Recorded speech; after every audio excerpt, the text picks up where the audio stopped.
Now let's dive deep into this big LGBTQ story for today. I'm Faye Watt, and let's queer up faith. Sunshine Cathedral prayer vigil at Alligator Alcatraz draws faith leaders and LGBTQ plus voices. Hello everyone, I'm Bishop Durrell Watkins from the Sunshine Cathedral. We're here at Alligator Alcatraz. We're praying today from 5 to 6. And it's a prayer vigil. It's not a protest, it's a prayer vigil where we're praying for the dignity, for the treatment of people. Some people may have run afoul of the law, some people have maybe not. Not everyone has been treated fairly or with due process. And so we're here to pray for their safety, for their well-being, for their dignity, and for all of us to treat our neighbors better, wherever they came from, wherever they're here. So this will be going on week after week after week for a while. We're here for this one. We will come back for others in the future. But what you can do is you can pray with us also. You may not see this live, but you can still, whenever you see it, just join your prayers for the situation that we're going through right now in the U.S. with how we're dealing with and treating immigrants, and we can do better. We can deal with these issues humanely, and so let's pray that we will do so. So that's where we are. That's what we're doing. We'll check in again soon.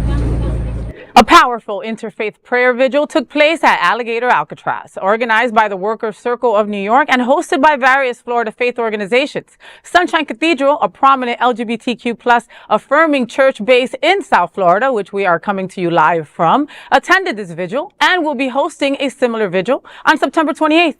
The gathering drew 75 participants, including 20 identified religious leaders from traditions such as the United Church of Christ, the Methodist Church, Unitarian Universalist, Jewish, Zen Buddhist, and Episcopalian denominations. The vigil, held just outside the detention center, was a call for compassion and justice for detained migrants, many of whom faith leaders said are being, quote, dehumanized and demonized, end quote.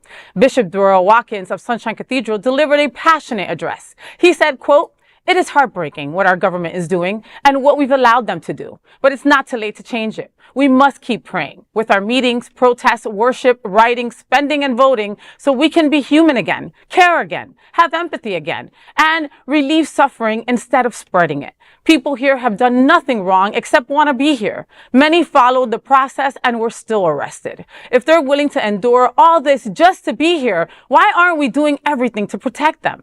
We could talk about xenophobia, racism, homophobia, and transphobia, all of which contribute. But the reason we must speak up is because these people are our people. The divisions aren't imaginary. We wouldn't want this done to ourselves or our loved ones, so we can't be silent while it's happening to anyone. Thank you for your witness," end quote.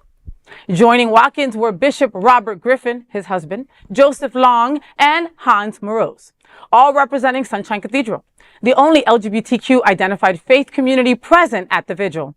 Families of detainees were expected to attend, but were unable to reach the site due to a road closure from an accident. Still, the presence of diverse religious voices made the vigil deeply moving, a testament to shared human dignity and the enduring power of interfaith solidarity. You know, I love Durrell and Robert. They are a power team. I mean, they are a couple values that I look up to so much. They're incredible. They're fierce advocates, and they don't let anybody fall through the cracks, right? They are there to pray and to serve everyone, you know? So I wasn't surprised when I was watching the news and I saw Durrell and Robert on Channel 6, Channel 7, Channel 10. Like, they were everywhere. And it was wonderful to watch. I mean, this is important.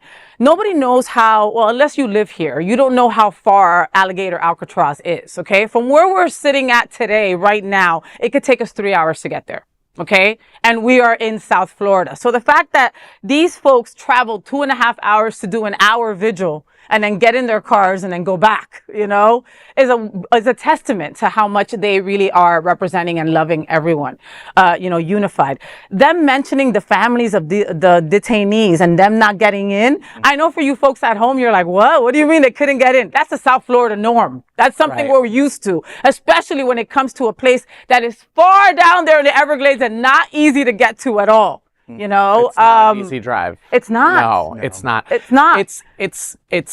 To agree with you, it's a testament. Of course, it's tough for me to watch this story. Obviously, it's tough for all of us.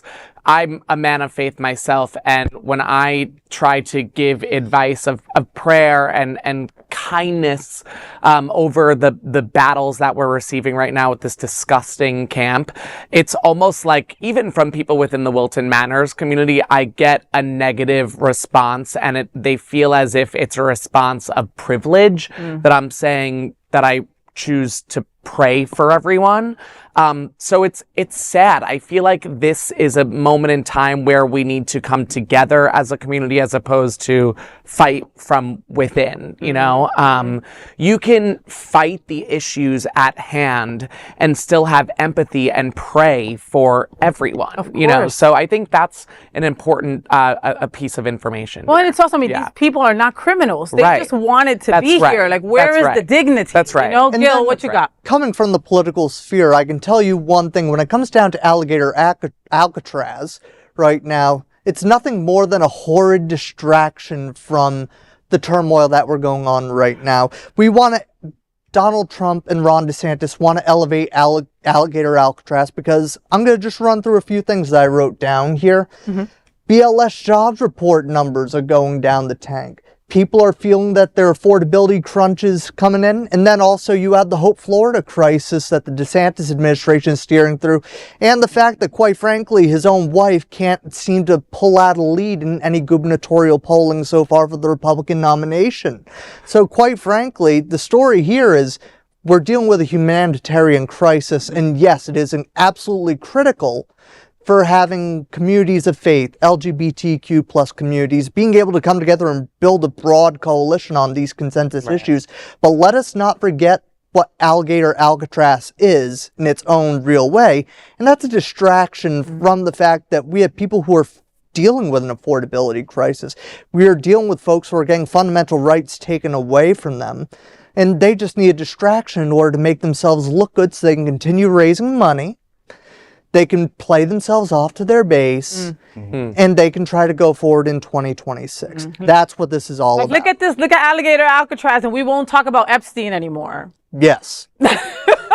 Jamal? Which is what we should actually be talking about. Epstein over and over and over again, just compounding the media with all of the faultiness of this administration, but also I want to uplift the place we're sitting in, Sunshine Cathedral, because taking an initiative like this is very important. I even wrote down that he specifically chose specific language. This is a prayer visual, not a demonstration. Not a protest. Exactly. Knowing the language is important in this political environment, because this could be seen as a demonstration and it could be seen as them being hauled off, taken to jail, you know, but here we go with LGBTQ plus people taking the initiative outside of all of the faith-based organizations we see in South Florida. As you said, South Florida is a vast place.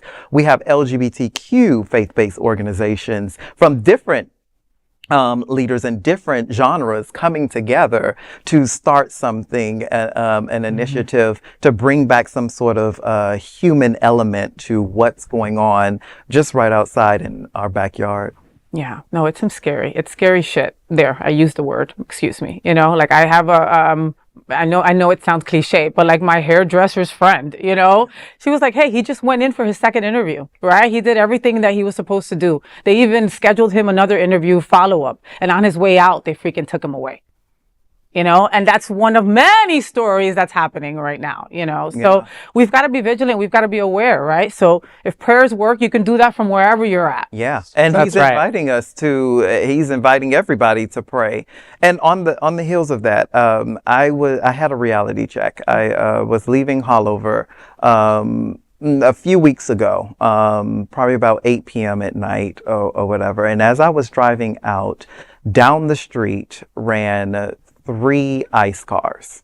And I hadn't seen it till now, because I've heard stories, oh, they raided da-da-da, and I saw 3 ICE cars just careening down A1A. And as I exited, they were going towards the beach. And I was like, there's nothing off limits for you. And it just brought me back to reality, because I have lived in a sort of a privileged bubble. Like, okay, this is going on, but I haven't seen it. Maybe it doesn't affect me. Yeah. As I'm exiting, I see this and I'm like, right in my backyard. It could happen anywhere at any time. And this is real. And it just brought it home to me that night that this is really occurring, that dehumanizing processes and these things are really occurring right here in our backyard. And it's nice to see, people like, Robert and Durrell out there, giving the good LGBTQ plus word and being positive about it too, because I've had enough of seeing, and maybe we haven't had enough of seeing all of these people, on film and on like TikTok and whatever, and being captured and stuff and all of the horrible stuff. And, we've got people in our community that are for the better good of the outcome of this. And that's what we should be focusing on. Sometimes all we have left is prayer when we've exhausted just about everything. Yeah. And I think this is the example, is what he's showing, is that, when collectively people are empowered for the good, hopefully things will get better and prevail better. Right? And moments like this, you feel helpless. You feel useless. Like, what am I supposed to do about that? Right? Prayer may seem something very small and insignificant, but there's power in it.